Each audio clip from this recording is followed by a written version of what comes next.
So అన్ని విషయాలు చెప్పారు ప్రొడ్యూసర్, డైరెక్టర్ రామకృష్ణ గౌడ్ గారు. సో నాకేంటంటే సరే ఒక సైడ్‌లో ఫ్రెండ్‌షిప్ అనేది పక్కన పెడితే, ప్రొడక్షన్ పక్కన పెడితే, ఏం సినిమాలు చేస్తున్నాం? What is the message we are giving?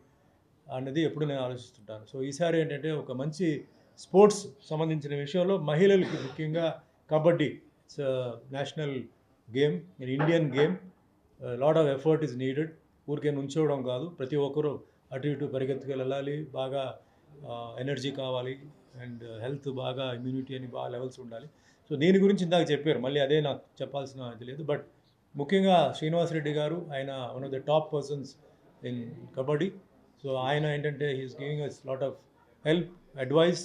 ఎందుకంటే ఏదో సినిమాటిక్గా కాకుండా మ్యాక్సిమం ఏంటంటే ఒరిజినల్ కబడ్డీ రూల్స్ని ఫాలో అవుతూ, అండ్ ఆల్సో పూజా గారు ఉన్నంటే ఒక మహిళగా ఉన్నారు కాబట్టి ఆవిడ పడిన కష్టాలు, ఆవిడ ఎన్ని ఇబ్బందులు పడింది, ఒక పేరు సంపాదించుకోవడానికి చాలా ఇబ్బందులు పడాలి, ఊరికే రాదు. సో ఆవిడ ఎన్ని ఇది చేసిందో అది సినిమాలో ఇన్కార్పొరేట్ చేసి మహిళలు ఇందాక ఆయన చెప్పారు పడే కష్టాలు.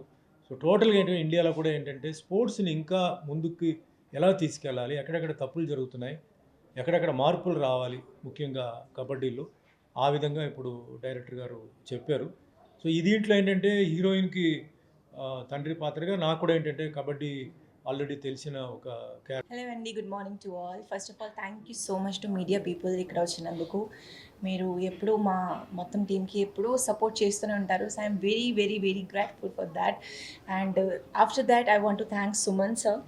Thank you so much sir for being always a biggest supporter. నేను మీ దగ్గర నుంచి చాలా థింగ్స్ నేర్చుకున్నాను and you are an inspiration for me, for the entire youth. So I hope ఈ జర్నీ ఇంకా కంటిన్యూ, ఈ మూవీతో ఇంకా చేయాలి అని నేను మనస్ఫూర్తిగా కోరుకుంటున్నాను. So coming to the main, మా మూవీకి వచ్చేసి మహిళా kabaddi. And I was always so excited for this movie because something you know as an ఆర్టిస్ట్గా నాకు ఎప్పుడు ఉంటుందంటే we should learn something new and we should prove our self every time. అంటే ఒక కొత్త థింగ్ని చేస్తూ ఉండాలి బికాస్ మా ఆడియన్స్ ఒక ఆర్టిస్ట్ తరపు నుంచి అదే ఎక్స్పెక్ట్ చేస్తారు, that to see them in different kind of characters. So ఇది వచ్చేసి sports based movie, women orient. And yes, kabaddi అంటే మాకు కూడా ఒక సోల్. ఇది యాజ్ అ ప్లేయర్ నాకు చాలా చాలా హ్యాపీగా ఉంది. కబడ్డీ విమెన్ బేస్డ్ ఒక మూవీ వస్తుంది అంటే thank you so much sir. And Suman sir, thank you so much. మిమ్మల్ని పర్సనల్గా I think I met you maybe ఒక 30 years బ్యాక్ ఒక జిమ్ ఓపెనింగ్కి వచ్చారు మా ఫ్రెండ్ వాళ్ళ అన్నది. So that's where I saw you personally. And తర్వాత ఇప్పుడే చూస్తున్నాను. It was lovely seeing you back. And Aksa, all the best to you. And of course Pooja will be supporting you and Srinivas Reddy sir ఉన్నారు to give you the best inputs possible. And మనకు తెలుసు pro kabaddi league మెన్కి start అయ్యి almost 12 seasons complete అయిపోయింది.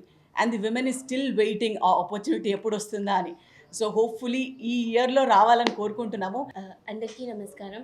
RK films బ్యానర్లో sports based movie women's kabaddi చేస్తున్న doctor Pratani Ramakrishna Goud సార్కి చాలా శుభాకాంక్షలు.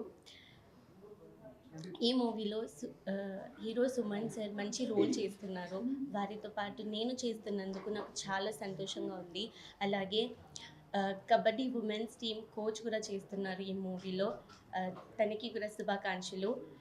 సో అందరికీ నమస్కారం. సో నా పేరు శ్రీనివాస్ రెడ్డి, నేను ఇండియన్ టీమ్ కోచ్. సో తను Pooja Narwal, recently world cup gold medalist. So ఆ అమ్మాయి సో ఇంటర్వ్యూ చేస్తూ ఉన్నాను. ఆప్కే బారే మే బతాయియే. సో పూజా నర్వాల్ గురించి మీకు చెప్పాల్సింది గొప్ప విషయం ఏంటంటే, తను రీసెంట్గా బంగ్లాదేశ్లో జరిగిన వరల్డ్ కప్లో తను గోల్డ్ మెడల్ సాధించిన ప్లేయర్.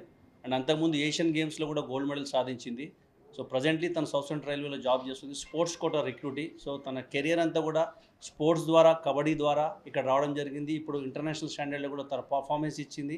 అండ్ రీసెంట్గా women world cup gold medalist కాబట్టి, సో కబడ్డీ మూవీ కాబట్టి తను తీసుకొస్తే ఒక మంచి యాప్ట్ ఉంటుందనే ఉద్దేశంతో రామకృష్ణ గారు మమ్మల్ని రిక్వెస్ట్ చేస్తే తను తీసుకోవడం జరిగింది. ఎందుకంటే నేను గత 10 సంవత్సరాల నుంచి కోచింగ్ ఫీల్డ్లో ఉన్నాను. 2018 Asian games Indian women team కోచ్గా పనిచేయడం జరిగింది. అండ్ ప్రో కబడ్డీ లీగ్లో కూడా పనిచేయడం జరుగుతుంది. కాబట్టి సో కబడ్డీ అనేది ఒక రియలిస్టిక్ స్టోరీలా తీయాలన్నప్పుడు, సో కబడ్డీ గురించి ఒక కబడ్డీ తెలిసిన వ్యక్తి ఎవరన్నా బాగుంటారన్నప్పుడు రామకృష్ణ గారు నన్ను అప్రోచ్ అయ్యారు.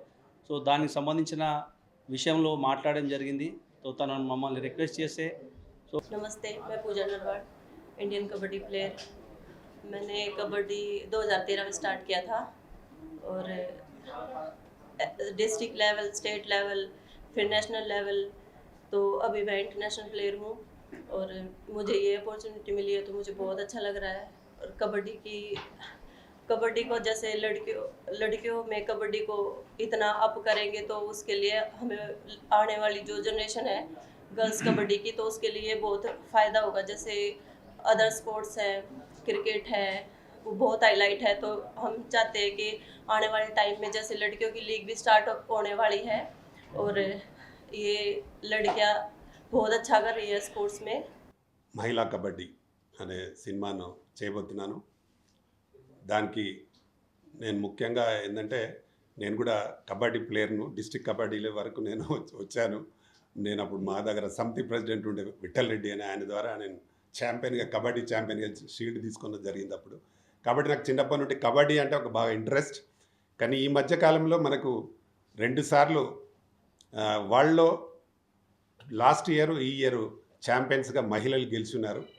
కాబట్టి మా బైసాబ్ చెప్పినట్టు క్రికెట్ తర్వాత కబడ్డీకే మంచి క్రేజ్ ఉంది యూత్లో కానీ జనాలలో కానీ. కాబట్టి కబడ్డీ చేయాలని నేను మా మిత్రుడు శ్రీనివాస్ రెడ్డి గారిని అప్రోచ్ కావడం జరిగింది. ఆయన ఇండియా టీం కోచ్, కబడ్డీ టీంకు కోచ్ వారు.